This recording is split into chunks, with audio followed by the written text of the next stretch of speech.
Rural development trust అంటే ఒక స్వచ్ఛంద సంస్థ కాదని, లక్షలాది మంది పేదల బతుకుల్లో వెలుగులు నింపిన ఆశా కిరణమని ఏపీ మంత్రి నారా లోకేష్ అన్నారు.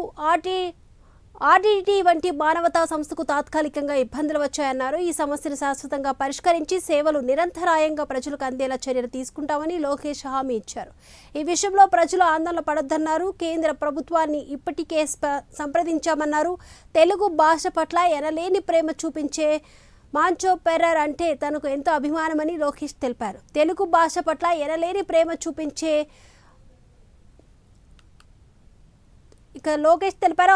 ఆర్డీటీ సేవలు కొనసాగించేందుకు రాష్ట్ర ప్రభుత్వం నుంచి పూర్తి సహకారం అందిస్తామని స్పష్టం చేశారు. తెలుగు ప్రజలతో మంచి సంబంధం ఉన్న ఆర్డీటీని కాపాడుకోవాల్సిన బాధ్యత అందరిపై ఉందని కూడా మంత్రి నారా లోకేష్ పిలుపునిచ్చారు.